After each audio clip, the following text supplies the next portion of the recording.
Hello, ngiye kubasuhuza, it's your boy Jazz Boy. Uno munsi tugiye kwigana isomo rikomeye cyane.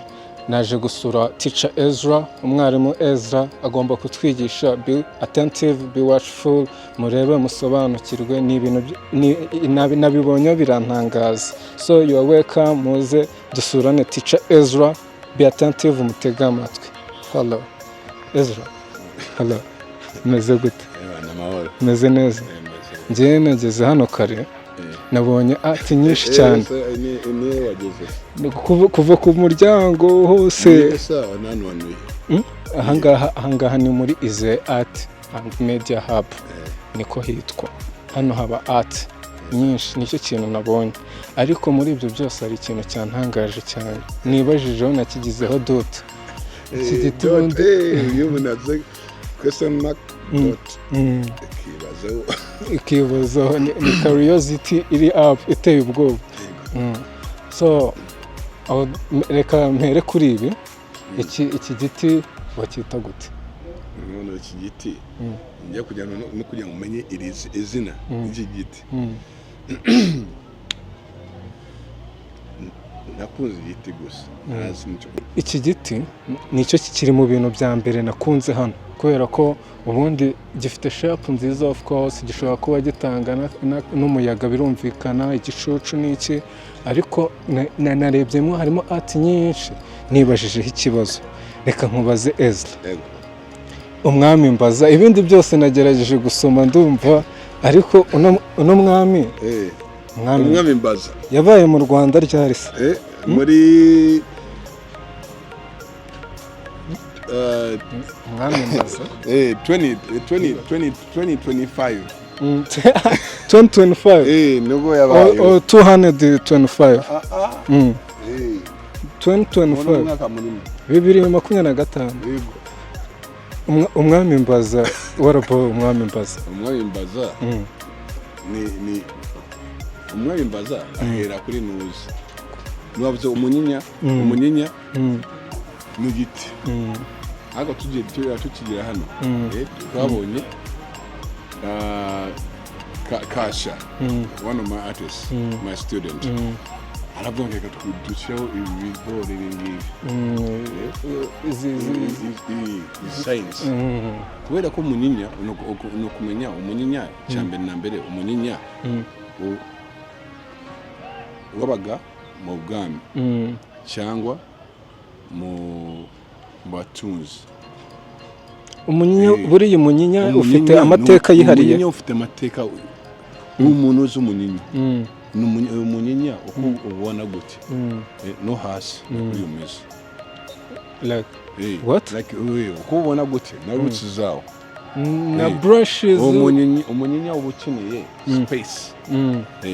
Ntabwo watera umunyinya ahantu ari hose.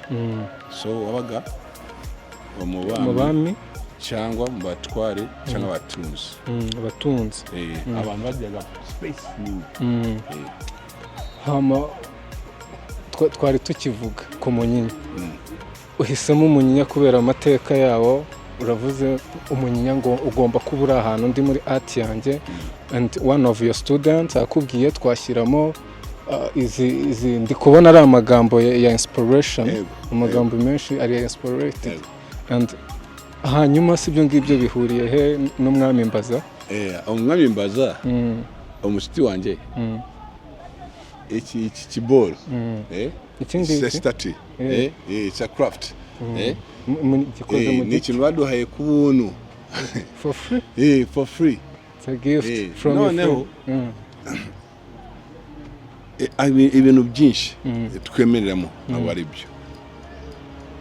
Rumva njyewe nkigere hano nabanje kugira ngo ni nk'ibintu by'abapfumu cyangwa ibintu biri spiritual. nuko navuga ari ninde we umwami se bavuga ariko umwami ngo nabami ibi ngibi is a story, made up story y'umu artist. It's your story, it's your idea. It's an idea. But from you. Ariko it's easy to believe it. But it's not true. Ni ikintu baduhaye ku buntu. Make me believe. Noneho nakireba navuga iki kintu cyarabaye. But when you see everything, details about it, it's nice. You're quite involved. Ariko that's artistic. Nta nkovu zimera kuri it's artistic. No. But he looks like a fighter. Yeah, he's a fighter. He's a hustler. Uko inyigisho nuko you have to be a fighter. Icya kabiri mu buzima ugomba kuba nk'ubu ngubu tuvuge umwami MBAZA mu bantu bakera ngo yishe intare, sibyo? Intare ariko isa nk'intama ariko ni intare yishe, sibyo? Ariko noneho akaguru kugira ngo yice intare bamuri akaguru bamuri akaguru navuga none umwami MBAZA umwami MBAZA nubona umwami MBAZA nta muntu mufite yarabaye yishe intare ni story, made up story, period, made up story. Ariko icyo akwereka yishe intare yari kumwica ariko yamuri akaguru. None uyoje kumubaza uramubaza ukavuga mwami MBAZA ukaza imbere ye yumvajije arakubwira bakora iki giti ukore munini isubize. None urimo kumbaza iki? Ndabimenya ko ibi byose tureba hano ari ibisubizo by'umwami MBAZA kandi igisubizo ukakigumana ntabwo kibwira n'undi muntu. Ubu umuntu wese uje hano ufite ikibazo yabonamo igisubizo cye hano. N'ukuntu usoma Bibiliya ukavuga ko icyanditswe kiramfasha ariko umwami MBAZA ntabwo yigeze abaho. Ndi kubona amagambo menshi hano ari positive. All you need is love. We create. Take it easy. Take it pressure. Pressure nyinshi mu kazi umugore akumera nabi. Take it easy. Ugosha kugira nabi umugore wawe ariko wewe ni take it easy. Nje mfite ikibazo ndumujane uri aho ngaho tuntu twose nangiye ndihiringa nkabona biri kwanga ntibiri gukunda ariko akenshi mbona ari ikibazo cy'ibishoro. Ubu ngubu nje mfite icyo kibazo nkegera umwami MBAZA wamfashije ukanyereka bimwe mu bisubizo yansubiza. Nabona kunyakikwereka wowe ugakureba tuvuge nka positive vibes ugakuba positive. When you positive all I need is love. Nicyo wake up, pray, hustle. Nobody wake up and pray and hustle. Ni ibintu bitatu. No. Wake up. Ibisubizo byuka. Senga. Ubundi kukazi. Nta kindi. Mu buzima sari kindi. Nta kindi. Ugakubyuka ugasenga ugasenga wese mu gusenga iki? Gusenga Imana, kwa Imana mfasha, Imana ndakwinjiza nyobora darararara. Ubundi ukajya mu byo ugiyemo. None ukajya hustling. Yamasengesho wakoze Imana ikaya blessing. Okay. Umwami MBAZA ndumva afite akamaro kanini, ari useful, like ukuntu ndi kubyumva wamwizera. Ubwo umwami MBAZA ntabwo wamwizera, ubwo wakwizera Imana. Nicyo kintu cya mbere, ugakwizera Imana. Imana nawe ari igishushanyo, Imana nawe ari ikibudu, Imana nawe ari igiti, Imana ni umwuka. Ariko arakenshi art Imana akenshi Imana iri muri wowe. Imana iri hano. Iri muri wowe. Muri njye ubwanjye. Inside. Urayumva. Yusenze icyambere bwo gusenga. Icya kabiri ugomba guhasolinga. Ntabwo wavuga ngo okay ngiye kurya hasolinga, uga guhinga ukarya ukabona ibyo urya. Ukabazo nakwibariza kandi ku mwami MBAZA.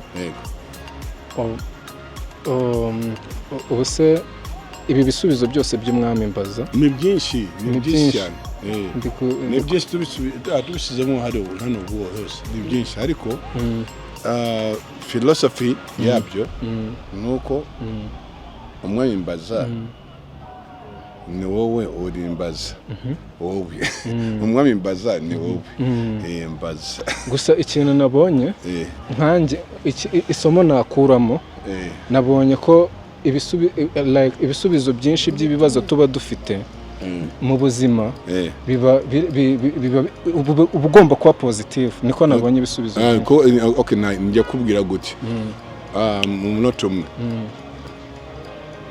umugabo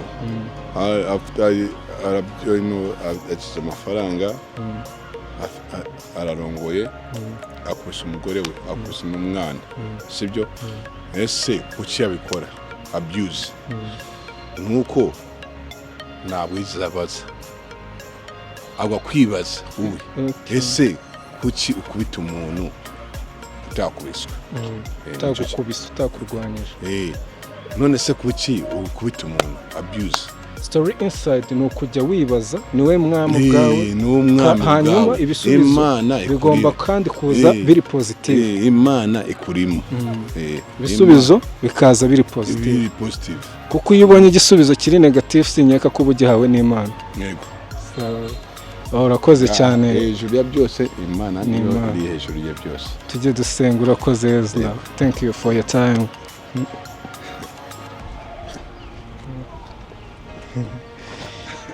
umwami mbaza wallahi